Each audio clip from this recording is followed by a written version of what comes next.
So the timeline, and this has to do with the origin of Lomi Lomi. So Lomi Lomi is a traditional Hawaiian bodywork therapy, and anytime you see two words repeat each other, it's a re-emphasis of that single word. So Lomi is a way of using your hands to manipulate the body, the muscles, soft tissue, fascia, all this. And so when you have a double word, Lomi Lomi, it's a re-emphasis of that one word. So there's an again.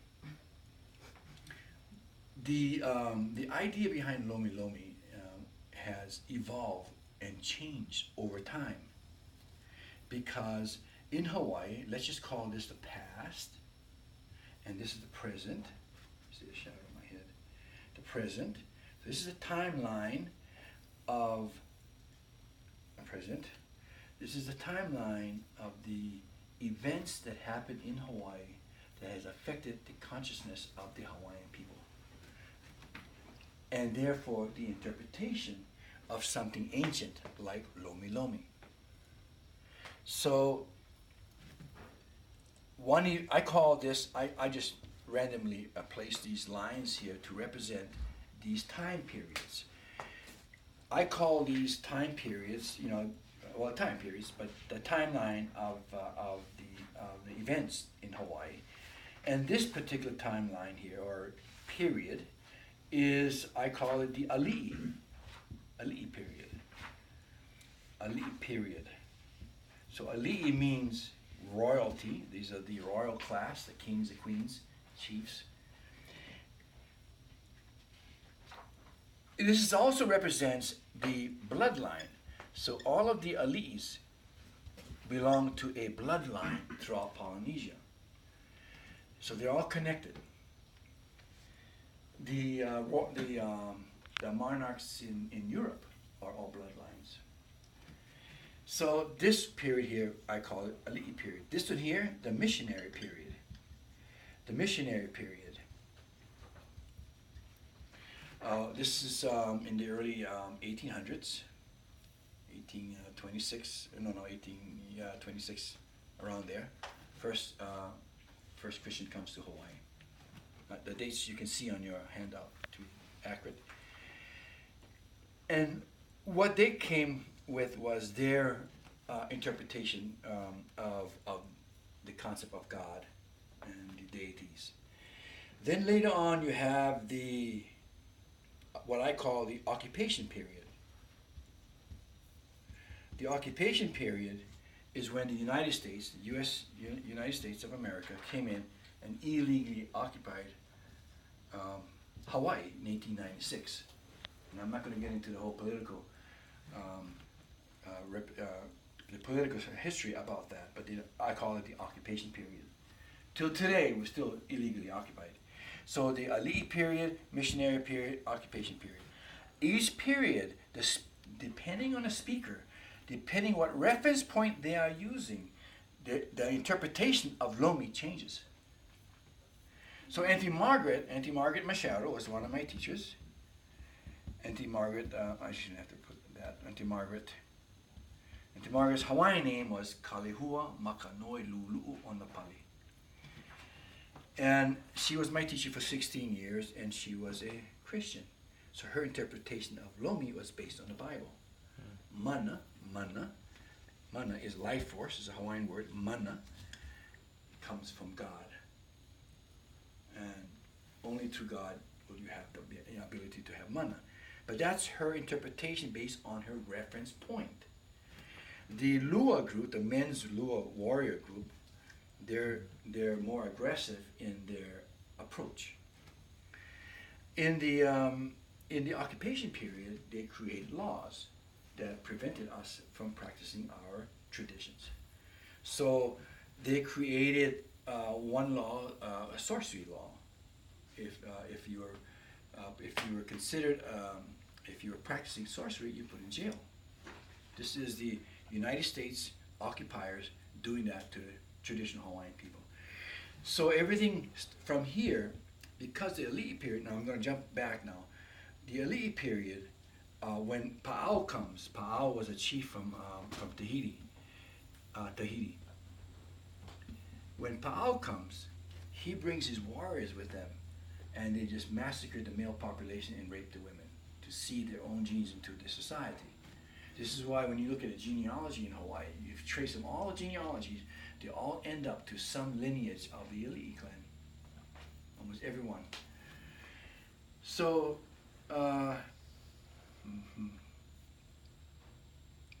so they brought the class system. And they also brought the fear into the people living there. And what this guy wanted, Pa'ao wanted, he wanted all the top kahunas, the top professionals in the society of Hawaii. So if you are a good canoe carver, he wants you in his camp to teach his people how to make these canoes. Or if you're a good Lomi person or a good medicine person, he wants you in this camp. The problem with that is you make a mistake and your head comes off. So your life is you're always living in fear in this period, because they had a couple laws. If you violate these laws, you die.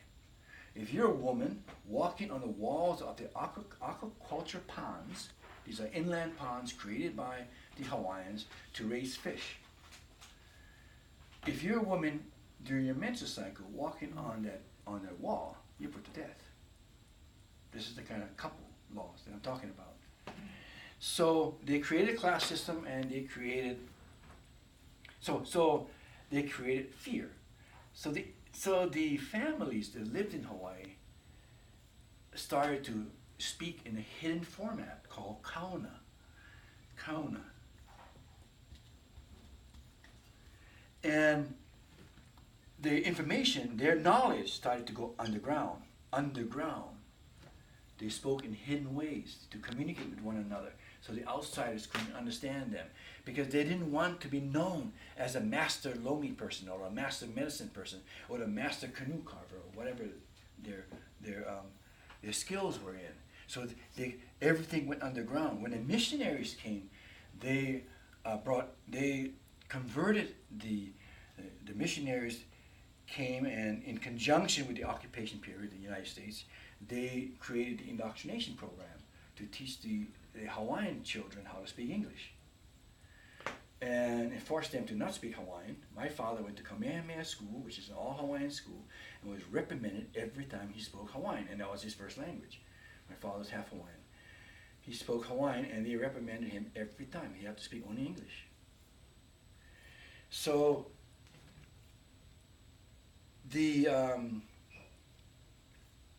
so now you can see how the consciousness is shifting in the human psyche of the Hawaiian people, because you're now forced to think in different ways. So interpretation of Lomi changes depending on what reference point you're using. And by the way, there are many smaller reference points in between these reference points. There are different periods within the period itself. So even that had an effect on the interpretation of Lomi. So for me, Lomi is the ability to communicate down to the bones. In order to communicate down to the bones, your touch must be in a way to access the communication system in the human body. You need to understand how that does, how that works. Lomi is also a movement of energy, a flow of energy. So when I do, so let me put this down for a second, and then I'm going to borrow someone's hand or body for a second. Sister, please. You're not my sister, but in Hawaii we say sister for a moment. So let's say, and I wouldn't do it in the air, of course. I would do it, just come on this side. Like. So the Lomi technique this is the Lomi technique, but done with something below it. So there is some pressure on the table. Typically we do it on a table, but I'm going to demonstrate in the air like this.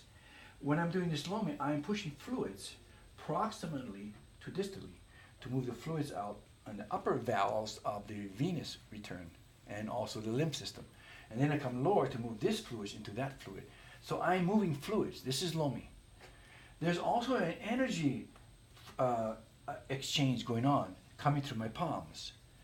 my intentions from my mindset and the work and the training that I have and the connection to the intelligence that exists all around us is flowing through me, through my hands, and into the person. So there's an energy exchange going on. And then because I'm on a table, so I'm going to put you on a table now. Just like this. When I'm using my table now, when I do Lomi on a table, I'm using my body weight to really relax my hands, but also move these fluids and communicate with the nervous system. So I'm going through the skin, the fascia, the muscles, the nerves, the circulation, and all the way down to the bones. If I can communicate down to the bones, if they can feel it in their soul of the bones, we now have two souls communicating with each other, and healing will take place. This is the Lomi that I know. Mahalo, sister. So also, the Lomi, so Mana Lomi. So Mana Lomi is what we do. Let me turn this upside down. So Mana Lomi is what is my identity. So this is not a traditional type of Lomi that existed in the past. It's just a coin name that I call the work. And it's a registered mark in the United States. And Mana Lomi, Mana is life force. Mana means many things. But let's just call it life force. And Lomi, of course, is the work that we do. The body work, the hands-on body work that can communicate down to the bones. So Mana Lomi, the Lomi Lomi that we're talking about have many different levels of comprehension. Lomi Lomi, or Lomi itself is correct, and Lomi Lomi is also correct, has different levels of comprehension. It depends how far down the rabbit hole you want to go. So a rabbit hole meaning, what's that story? Alice in Wonderland. Going down the rabbit hole and seeing all these unique things. So it's how far you want to go down. Mana Lomi focuses on problem solving. Problem solving. That means figuring out the physical issue the person is experiencing and resolve it. Not tomorrow, but right now. This is Mana Lomi. This is the problem solving skills that my teachers like Auntie Margaret was a master at. You come in with crutches, you leave without crutches. You come in with a frozen shoulder, you leave with a normal shoulder. A woman comes to Auntie Margaret, and I'll speak about her for now. A woman comes to Auntie Margaret would have rheumatoid arthritis with a deviation of the hands. So rheumatoid arthritis is, the joints is like, when you look at a spine in the x-rays, you have nodules. And they look like bamboo, like a bamboo tree. Boom, boom, boom. And their knuckles are swollen and large, and then the hands, when in extreme cases, are deviated and locked into this position. And the woman comes to Auntie Margaret and asked her to help her because she's a hairdresser. She's Auntie Margaret's hairdresser. And said that the doctors want to do surgery because there's nothing else they can do for me. And she's been on all kinds of medication for years and nothing has helped. She spent 30 days with Auntie Margaret. She did a fast with Auntie Margaret, and then Auntie Margaret did Lomi, this kind of Lomi, which I call Mana Lomi. And the woman was crying in pain because it required pain to go through and break all these nodules out in the joints. After 30 days, however, pain's all gone and normalcy came back to her. She was able to go back to hairdressing. And this is through Lomi. And this is the Lomi that I teach. It's the Mana Lomi, which is problem-solving Lomi. And the Mana Lomi 1 class is focusing on the foundation of what this is all about. And the key about Lomi, in this case Mana Lomi, is knowing how to feel, knowing how to touch. So going back to the idea of communicating down to the bones. If your hands are too tense and you're working on someone with strength, you won't be able to feel it. And they will resist you. They will resist you because it's a normal physiological response of the human body. I'm tense on you, you're going to be tense back at me. I'm relaxed on you, you relax back on me. The more relaxed the client is, the more deep I can go. So it's sort of contra-thinking in a lot of therapists today because they're all using strength and aggressive strokes. Whereas Mana Lomi is about gentleness, but communicating down to the bones, and boom, the muscles open up like magic. This is what I call magic Lomi. Any questions?